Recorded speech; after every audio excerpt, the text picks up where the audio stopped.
The idea of letting go is as long as you're trying to control everything, it just doesn't seem to work out. It didn't work out for me. Then I've realized that was one of the reasons why I wasn't getting sober over the period of time that I did.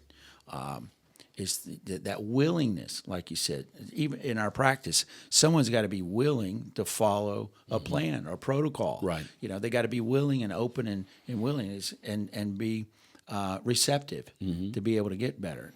See, there's hope. So it goes back to hope. You brought up something about like with pain. In that pain that takes place, a lot of people think about pain being physical pain. Yes. So there's, in addition to the physical pain, there's mental pain, and then there's no pain spiritually, right? Because we're dealing with senses now, which is in the physical body. So it's amazing that today we have an epidemic in our society with opiates around pain. Right. It started out with pain medication. Exactly. That was also told to the doctors that this is not an addictive medication. Which we found out that it was. Very much so. And so we have this epidemic now of opiates in our society, and people, now what do we do? What do we do? We have pain. How are we going to deal with it?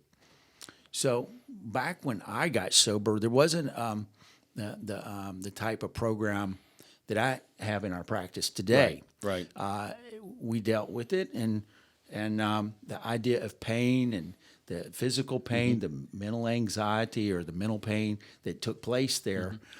What if you could be able to ease that pain, create a more diminished type of setting so that you could grasp some of these things we've talked about to help an individual become to achieve sobriety? Was a great thing. That's what took us down this journey with dealing the program that we have today.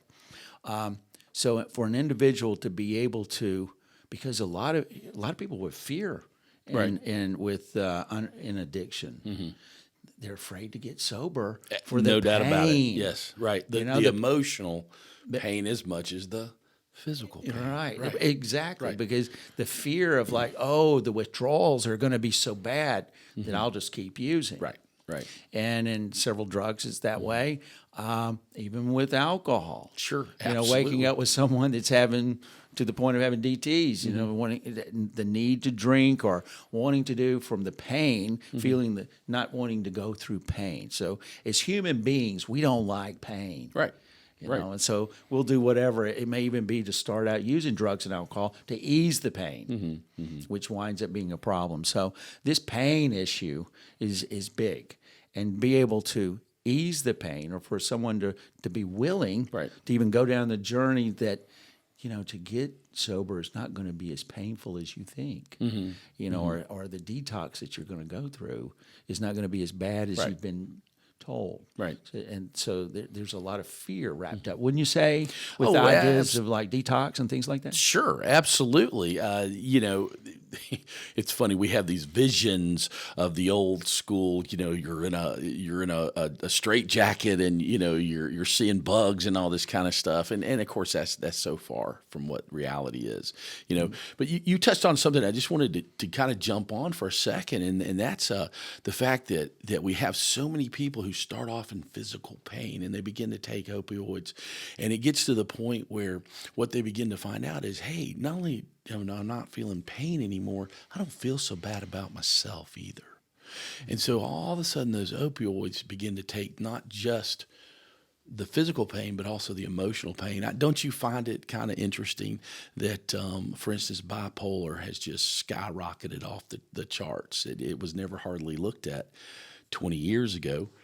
But yet people are looking at dual addiction. Now you have dual diagnosis all the time. And I think that's very apropos in the fact that people are looking at both. They're looking at, hey, I hurt my back. I started taking this pill, which made me feel good. But not only did it make me feel good, it made me feel like somebody. I don't have any fear. Because when I first started drinking, that's exactly what I felt. I could take a drink and it'd be like, I'm King Kong, man. I'm ready to go. And I believe that the two together are beginning to almost cause one against the other. And I think that's why, for instance, in the protocol that you do, you're able to remove half of that, which just gives a much better a chance of somebody actually getting this and being successful. Because then, yes, are they dealing with the emotional pain? Sure they are. But they're in a place where they can deal with the emotional pain without having to deal with all the other addictive aspects that they've had to deal with, or as an answer. It's no longer an answer if it's not a compulsion. Right.